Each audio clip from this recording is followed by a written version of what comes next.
I want to help you to feel confident and in control, to be the leader of your family that I know you want to be.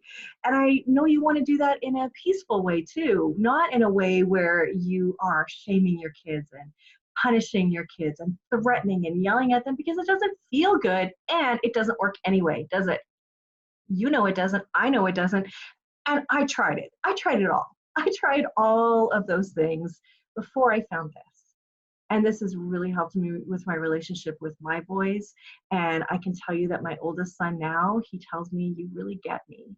He's 14. And that means a lot to have your child say that you get me. I mean, that's what we want, right? We want to have that connection with our kids where they feel that way. They feel supported and they feel gotten. Let me ask you what it feels like when somebody gets you. Doesn't that feel like love? Doesn't that feel so good? Like, yeah, you really get me. I don't have to explain myself to you. You already know. Well, that's what I want for you and your kids. And so I want you to feel like you aren't ashamed of who you are as a parent. I want you to feel good about who you are. I don't want you to feel like it's too late. Never too late. I don't want you to feel like you've screwed up, or maybe your kid is going to be the one that nobody can help. That's not the case. There's always a way. There's always a way to figure out what's going on with your kids and how you can get that harmony and cooperation that you want. And so what I do is I help you to go through 3 different areas. Go through the area where we talk about you and what's going on with you. Are you stressed? Are you overwhelmed? What is the energy that you're bringing to your home that makes it maybe tough for you to get the cooperation you want because you're so stressed? Maybe you're not picking up on the things that is going on with your kids that you need to see. And one of the things that I know is we all have blind spots. And you need somebody to help point those out in a loving, constructive way, without judgment. And that's what I'm here to do for you. So I help you sort you out. I help you figure out what you need, what your needs are, and what is going on with your kids. And then we also look at your anger, why you get angry, what are your triggers, so that we can heal them, so that your parenting goes really well, but it has a ripple effect throughout the rest of your life.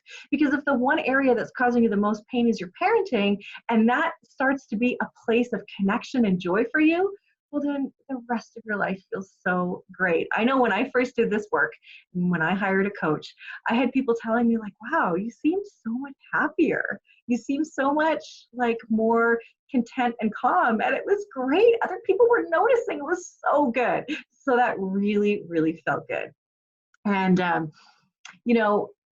so I told you about you, and then I'm going to tell you about your kids. I'm going to explain what their behavior is about. I'm going to explain why they act the way they do, what you can do differently, what tools you need to implement to really get them onto your side and stop those power struggles and tug of war with your kids. I'll also explain what it is like to be in their brains and developmentally, and how they see the world, and how they're never trying to manipulate you. They're never trying to upset you or tick you off or hurt you. They're just being kids. And so I'll walk through all of that with you. And then the goal is, and this is the third part, this is how you create a relationship with your kids where you value them and they feel valued, where you are building a relationship built on trust, respect, mutual trust and respect, and communication and understanding. And this just means that they see you as a trusted ally, and they're always gonna want to come to you and talk to you, even when, and especially when, they've done something bad or naughty or wrong. And so that is what I am here to help you with. And to join this group, it's $47 a month now. Actually, we're making some changes because we have reached our limit for those 50 moms at $32 a month. So it may not have changed yet, just so you know. So if you go to kamomsclub.com, you might be able to get in for $32 a month.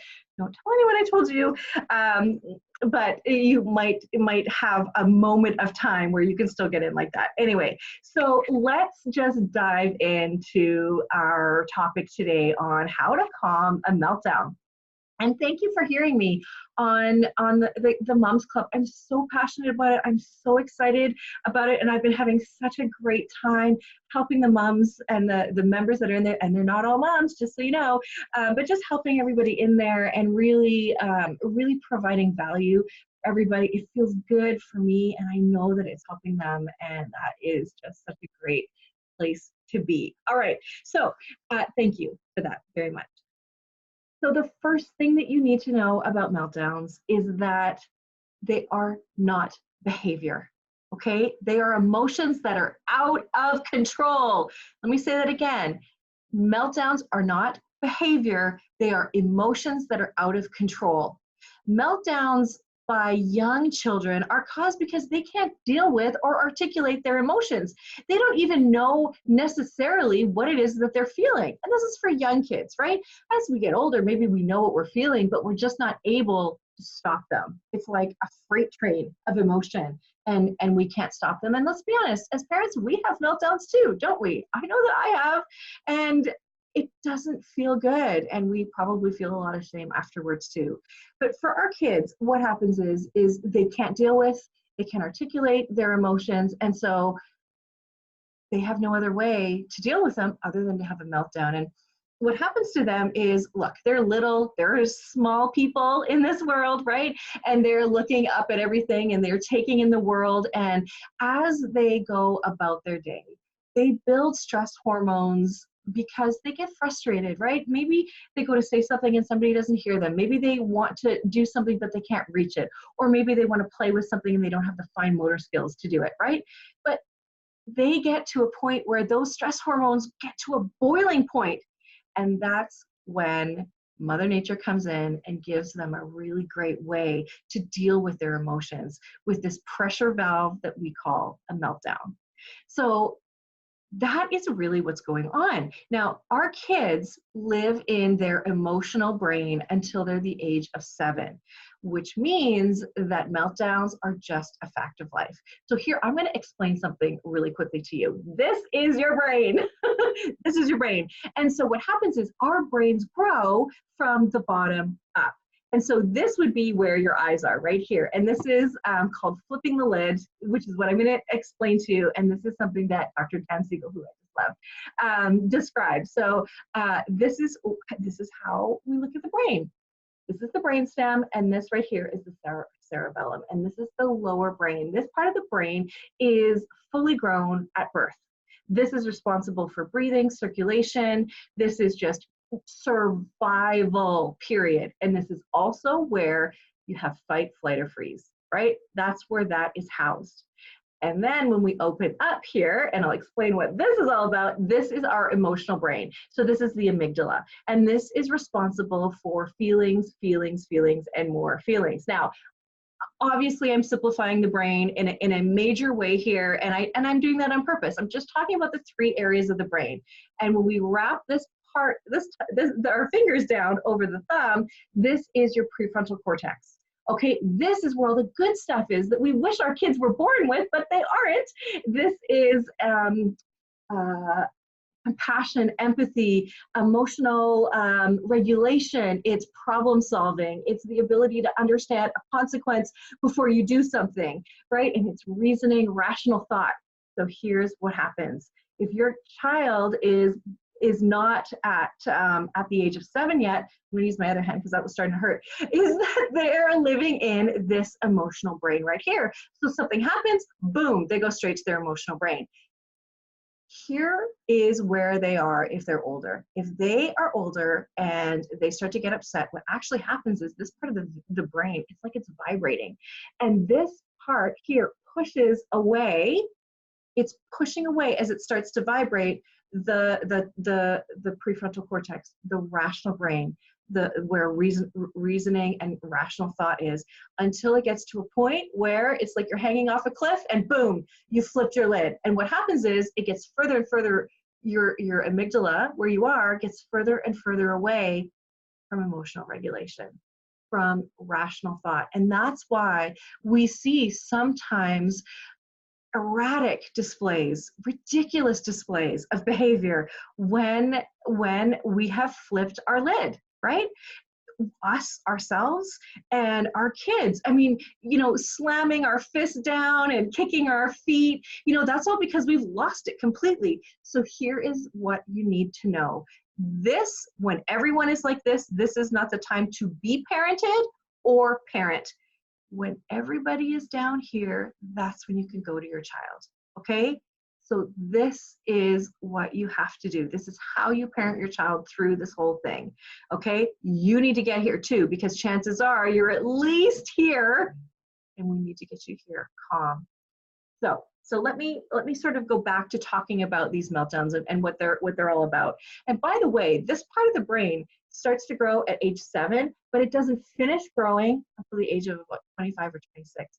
There is a long time before we fully have the full grasp of of of understanding our world and really truly being responsible for our behavior and the choices we make and the consequences that that are associated with them. So it's a long process, and sometimes, by the way, we flip our lids, we're here, and then we go here, don't we? We go to fight or flight. We like bolt, or we start to fight. I'm a flighter. I just like, I get so uncomfortable, I have to leave. And sometimes I guess I fight too, but what do you do? What do you do when you get in that way? So, okay, so here's the thing. When was the last time you were out of control? Do you remember? Most of us probably can't. I know I can remember. I will admit I can remember the last time I was beyond this. And it felt awful. It feels totally shameful. And if that happens to you every day, where you are out of control and you can't control yourself, imagine how scary that is for your child. They don't even understand their emotions. They can't even name their emotions. They are so out of control. And then we swoop in and we say, oh, just use your words. Just calm down. Will you cut it out? Will you stop? Well, let me tell you what. If this were me, I would rage even more. I love the quote, never in the history of calming down has saying calm down ever calmed anyone down. My dad used to just say, relax. I'm like, don't tell me to relax, because there's no way I can relax right now. So if you've ever been in that situation, no matter where you are, and your child has lost it. Your child has lost it because they've got a broken granola bar, or they wanted the pink cup and they got the orange cup. Whatever it is, if you're having a meltdown, this isn't a time for you to judge it. This isn't a time for you to argue with them. This isn't a time for you to talk them out of it and disregard their feelings. Guess what you do? Guess what you do? If we know that meltdowns are a fact of life, if we know that they are absolutely normal and age appropriate, especially for younger kids, and they happen to us too, then what you can actually do instead is accept them and say to your child, oh boy, you are really upset right now. And that's okay. You need to cry, and that's okay. I can let you cry, and I'm going to be right here with you. You showing up with your child in acceptance, in the allowing, and being able to just hold the space and bear witness to their pain is absolutely what will help them to calm down a lot faster. Because, you know, part of it too is they really want you to know how upset they are. They really want to be clear about that too. And they've lost their mind, right? So if you lean into it and you accept it and you say, hey, I know this is hard for you, it will last. It will be way shorter. I promise you. I really invite you to try that. Please try it, because it absolutely works. Now, I'm not naive to the fact that this could be happening in the middle of a store. I'm not naive to the fact that you might feel embarrassed, and it might be in front of your family. It could be at church. It could be the worst possible place to have it and the worst scenario possible. I know. So what I ask of you is to do your best to try to get back here. Take a deep breath. take a few deep breaths and go to your child with the knowing that if you are able to show up being that strong, confident, calm parent that your child really needs, their meltdown will melt away a lot faster. So please do try that. It absolutely works. I pretty much guarantee it. It absolutely does. So please let me know how that works for you. I want to know how that goes for you. And I want you to know that this is also such a beautiful way to create connection with your child as well. That, mom and dad, they accept me as I am. They accept me for the emotions that I have, and that I'm not shamed for or criticized for being who I am. And don't we always want people to be authentic and everybody to be real? Well, this is part of being real. So with that, thank you. Thank you so much. And, for all of you who are interested in the Kick-Ass Moms Club, just know there's only today and tomorrow to join. And boy, would we ever love to have you. It is such a great place where you will learn to be the parent you've always wanted to be, where you can be confident and you can be in control of your emotions and your family, and you can get that cooperation you want, because there is a way to do it. And I have gone from being the most angry mom that you can imagine, who is full of shame, to one who really enjoys her kids. And look, my life isn't perfect. I am not a perfect parent, and that's okay too, right? You have the benefit of some of my missteps too, but I can tell you that I have kids who are connected to me, come to me, that talk to me, and that I listen to as well.